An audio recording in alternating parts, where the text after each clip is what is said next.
Well, Mississippi State has the guys to stop the state's star.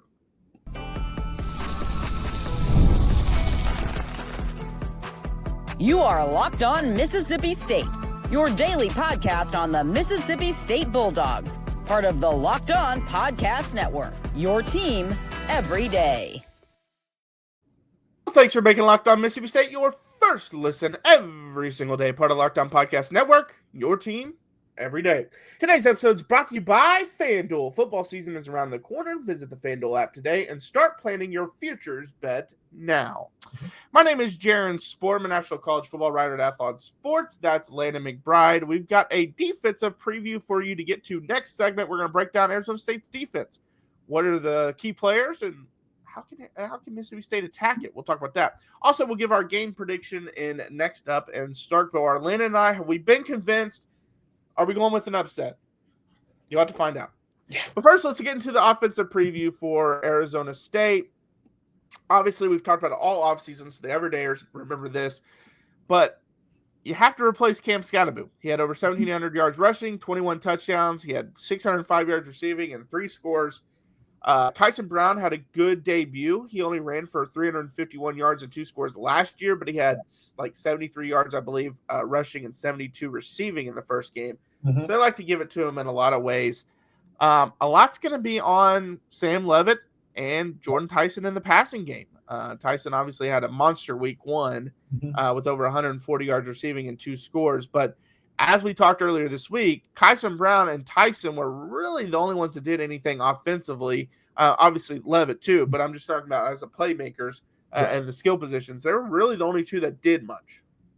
Yeah, they really are. But when you have someone like Jordyn Tyson, I mean, to use the cliche, he's the straw that stirs the drink. If he is going, that offense is going to keep moving, and it doesn't really – I mean, it matters what the other guys do, but if he's getting 160 yards and 3 touchdowns, does it really matter what the other guys on the offense do? Probably not. So, I mean, the defensive plan is – I don't know if you can stop him. I mean, we kind of talked about it like he didn't have a great game when these two teams played last year, but we didn't know Jordyn Tyson was Jordyn Tyson yet. 2 catches, 7 yards. I mean, I don't think that happening is within the realm of the possibility, but you have to slow him down enough to make someone else on this team beat you. Make them find a secondary playmaker. Yeah, and that's going to be the tall task and obviously the elephant in the room. I mean, if I knew how to do it, I would probably be on a sideline right now and not talking to you on this podcast. Yeah, and I just want to make it clear because you and I kind of joked in – golly, maybe it was Wednesday's podcast that like, oh, they did it well last year. They have the recipe to do it. That was a joke. We weren't being serious when we were talking about that. Some people took it as us being serious. But, no, I'm going to make a bold prediction, though. I think Jordyn Tyson gets held under 70 yards, and I think it's going to be his worst game of the season. I think it is. So that's my bold prediction with the defense for Mississippi State. I have a bold prediction for the offense too that I'll talk about next. But I just think we've seen this historically. And the one hesitancy is we don't know how great of a defense Mississippi State has because that obviously plays a factor. You could have the best game plan ever. If you don't have the players to execute it, they can't. But, yeah, if you don't have another receiver to key on, I'm not talking about a running back because Kyson Brown obviously gave that to him. If you don't have another wide receiver to kind of take some of that pressure off of a star like Tyson, teams can do things to take him away. Whether that's put a safety over the top at all time, put a bigger corner on him, and then always have a linebacker kind of taking away the middle of the field. They can do things schematically to take the ball out of his hands because the receiver position is such a dependent position. Doesn't matter how great the player is. It is dependent on the quarterback, and it's dependent on the defense messing things up where you can get open.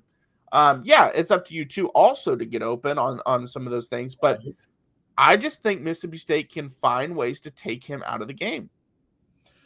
I mean, there are ways you can do it. We've seen, coaches draw up game plans to remove elite receivers a lot. And we've seen it where a guy will end up with a gaudy stat line, have like 120 yards, but it's because he busts the coverage on one play and has like an 87-yard catch. And the rest of the game, he has like 5 catches for 20 yards total. So obviously he's a star in the NFL, but if you remember Saquon Barkley in college, he was very similar to that. He would like have 110 yards rushing, but one of that would be a 70-yard run, and everything else would, mostly contained. Yeah, and that could be what happened. And one thing that jumped out to me looking at kind of those other playmakers, Arizona State has some big guys at receiver. We talk about how small Mississippi State's are. I mean, Jordyn Tyson, 6'2", 200-ish. Malik McClain, 6'5", 205. Another guy, 6'1", 185, 6 foot, 210, 6'3", 205. Right. I mean, they're throwing it up. I do think that is something that we could see if they do come up with a plan to kind of contain Tyson to an extent. We might see Levitt just kind of doing the screw it, somebody's out there type of offense and throwing it up to all these big guys. Because, I mean, we got someone who's 6'5", a 50-50 ball is probably more 60-40. Yeah, and another thing that helps them is they returned 4 of their 5 starters on the offensive line. That includes Ben Coleman, who was all Big 12. He can play some center. He can play some guard. So they're a very experienced team. And we talked about this in maybe this summer.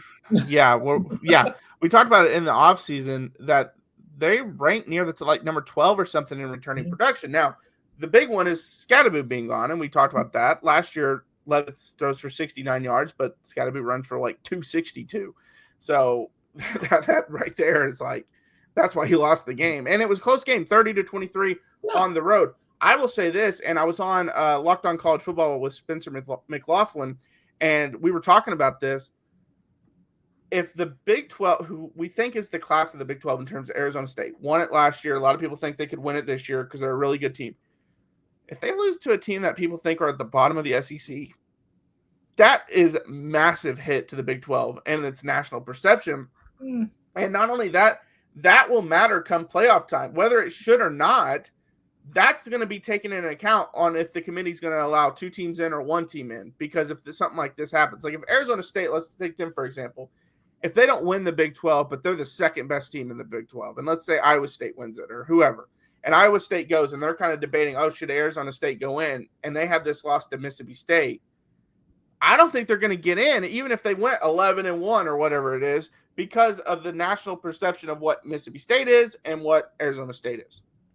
I was going to say, if the team that's picked to win the Big 12 loses to a team that previously had 2 wins, that's just par for the course for the Big 12. Right. They flip like every year. So I wouldn't be, I don't know if I'd be surprised if it happened, but yeah, you mentioned they returned 4 of their 5 starters on the offensive line.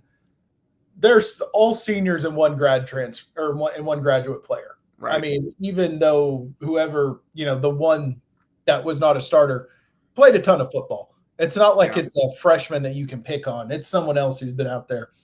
This team is all seniors and juniors. It is a very experienced team, and it's just the weakness is Scatterboot's gone. That's the weakness of this offense. They have not played enough football to figure out how to have a balanced attack without him yet. Yeah, and that showed in their first game of the season against Northern Arizona. Yeah. They looked like a team that was still trying to figure out what their identity is offensively. Now, Kenny Dillingham, and I've talked about this many times, he's a great offensive mind, and I think he'll figure it out. But now we got 38-19 in that first game. 38 points is all Arizona State scored, and 14 of that was right off the bat in the first quarter. Then they kind of went through a lull, kind of like Mississippi State did. Then they scored 14 in the third, and then they went back down to 7. But they ended up putting up a lot of yards. They struggled on third down. They were 1 for 10 on third downs. They were 2 of 3 on fourth down, though, and that obviously helped them out. They did end up rushing for over 200 yards in the game, but 12 penalties for 93 yards. If you're Arizona State, you hope that was just a first-game struggle, as Mississippi State also hopes it was a first-game struggle for them.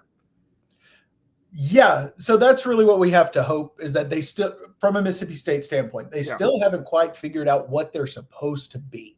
Right. And you mentioned the third down conversion. When you have a running back that you can hand the ball to and you're getting 3 or 4 yards, that makes third down calls real easy because if you're in a 3rd and 5, you hand it to him twice, that's first down, even if you don't get it on third. Yeah. So, I mean, you got to try to bracket Tyson in some way, whether it's straight double coverage, mix and match the coverage, maybe bring blitzes from that side to make it hard for Levitt to see him off. I mean, there's a bunch of different ways that defenses have shown you can slow down receivers. You just have to employ the right method and make someone else beat you. Yeah, for sure. All right, coming up next, we got to talk about the defense for Arizona State and how exactly can Mississippi State attack it. We'll talk about that next. Well, it's almost the weekend. Time to look back and crown this week's MVP on Who Delivered, powered by DoorDash. Just like you can win every Saturday with DoorDash Streaks, saving more every time you order. These players delivered when it mattered most. Let's break it down. For Mississippi State, my choice of who delivered in a big way from week 1, I am going with, let's give it to Will Whitson again. I've said this many times, but SEC Defensive Lineman of the Week, you can't just ignore that. Obviously, Fluff Bothwell, he played really well as well. But when you're named a Conference Player of the Week at position or just overall Player of the Week, you have to get the nod, in my opinion. He had 4 tackles, had a sack. Overall, I just think he had a really strong performance, and he was really good at Coastal Carolina last year. Hopefully he carries it over and goes on a streak and plays really well against Arizona State and moving forward. But just like Will Whitson delivered for Mississippi State, DoorDash delivers your Saturdays with DoorDash Streaks. You save every Saturday you order, stack it up all season, and you could save up to $250, including $100 in DoorDash credits. Order this Saturday, keep the streak alive, fuel your game day only with DoorDash. Terms apply, promo period through November 18th. And Mazda crafts cars for those who choose to do more than simply move. They follow what moves them every time they drive. And that's what makes Mazda stand out. They go beyond safety, style, and performance to deliver a driving experience that feels alive in every detail. As an athlete focuses on every detail, Mazda does the same, from metallic accents to hand-stitched Napa leather. You can also feel it the moment you get behind the wheel, the smooth handling, intuitive controls, and standard all-wheel drive in every crossover SUV. Whether it's a quick drive to practice or a weekend road trip, Mazda makes even everyday drives feel special. It's the small details that makes the big plays, and just like there's more to every player, there's more to a Mazda vehicle. Mazda, move and be moved. Well, thanks for making Locked On Mississippi State your first listen every single day. Part of Locked On Podcast Network, your team every day. All right, let's look at the defense. Arizona State, their weakness, in my opinion, is the pass rush. It was not great last year, but they returned, I believe, 10 starters on the defensive line. Clayton Smith was the leader in sacks last year. Prince Dorba is back. He was kind of banged up, but he had a terrific year in 2023. Elijah O'Neal was second on the team with 4 sacks last year. He's back. The first game, they didn't do a whole lot. They only had 2 sacks on the day, but that's some of it is getting the ball out quick and things like that. But I would say that's the weakness because the linebackers are really good and safeties might be the best in the Big 12. Yeah, the defensive line is really kind of what jumped out to me because I went back, looked at all those sack totals from last year. A lot of guys with like 3 and 4 sacks. Yeah. Which, I mean, that's great. You want a group effort kind of thing, but you want someone who can kind of hang your hat on to be the guy. Right. And I don't know who you would kind of say is really the guy here. One, I kind of forgot Prince Dorba has been around as long as he has. Yeah. I mean, 2020 or something was like his freshman year. So yeah, one of those guys who's been around a long time. The other thing I really noticed, they don't have a big line. No. They only have one guy listed on the 2 deep that's over 300 pounds. He's 305. Yeah. And while that doesn't mean everything, it can tell you that they're more of a hold your block kind of line more than a create push or something. And when you have an offensive line as big as Mississippi State has, to me, that's an invitation to run on them, to at least try to. And and they were pretty good stopping the run last year.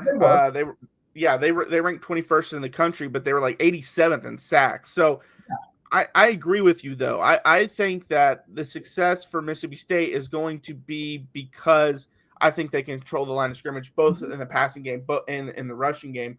My bold prediction, and I actually said this on the SEC Squad show. So again, if you see that in our feed, we did talk about Mississippi State, so you can check that out. But I said I think Mississippi State runs for more yards than they did last week, and that was 188 against Southern Miss. I think they run for more than that this week. I think they're going to rely on it early, rely on it often, and they're going to keep trying to run it down their throat. And then if they go back to pass, it's going to be very concerning if Arizona State gets a lot of pressure without bringing like extra guys. Obviously, I'm just talking about just straight pass rush. That's going to be very concerning. Yeah, and you mentioned how good these safeties are. You don't want to be in a situation where you're just dropping back to pass and have those safeties out there. Yeah. So, I mean, you really need to be able to run the ball. And I wouldn't be shocked if they go over 180. I mean, I think that's very much in the realm of possibility, especially with how we've talked about how this needs to be the identity of this team. The talent is in that running back room. And if you can lean on them and just get that going, that's a way to just control this game. And also, this is just a pet peeve. Can we quit with the names for these different positions? I mean, what is a Sparky and what is a Devil? Yeah. I mean, let's quit with this. I mean, I'm pretty sure Sparky is the star or whatever that everyone else calls it, but come on. No, it is funny, all the different positions. But Miles Rosever and Xavier Alford, they were 1 and 2 in tackles last year. That's your safeties. Alford was first team All Big 12. They get Kenrich Breedlove from Purdue. Purdue was not very good last year, but he was actually pretty good at the nickel position. You return both starting corners of Javon Robinson and Keith Abney the second. They combined for 95 tackles and 6 interceptions. So it's a very experienced and very good secondary. And I also mentioned the linebackers. Keyshawn Elliott made 111 tackles.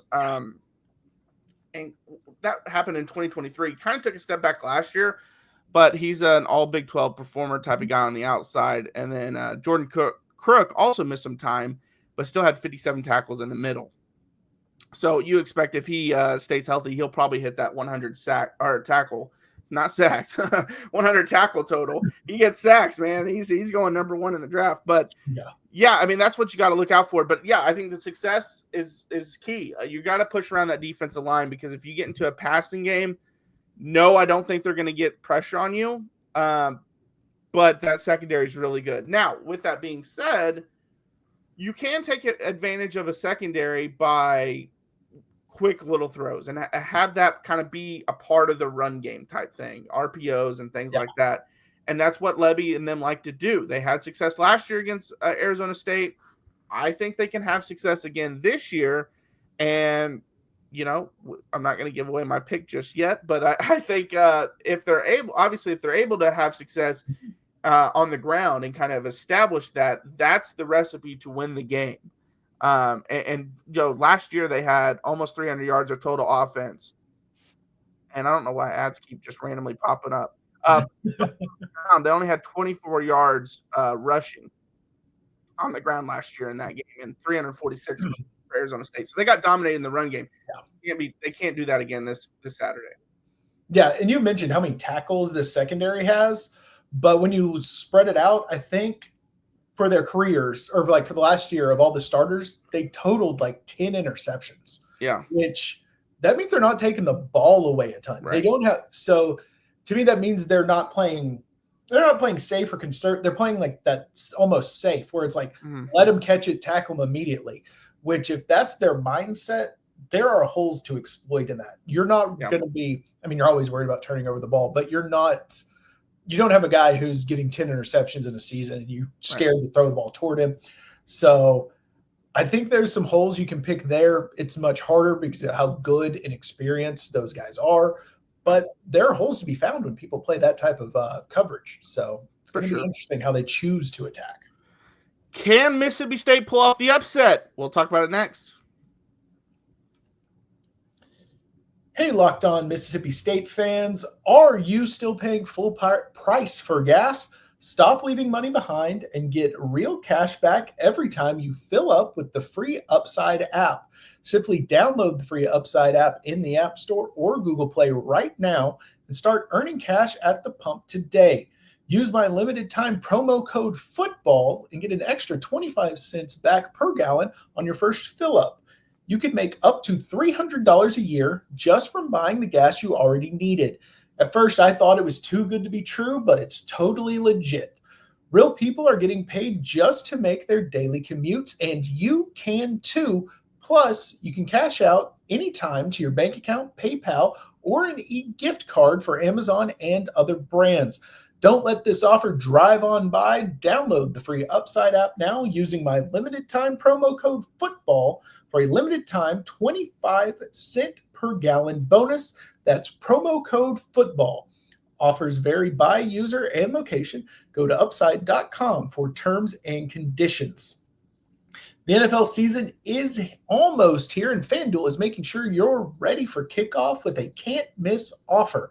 Right now, new customers can bet just $5. If your bet wins, you'll get $300 in bonus bets to use across the app.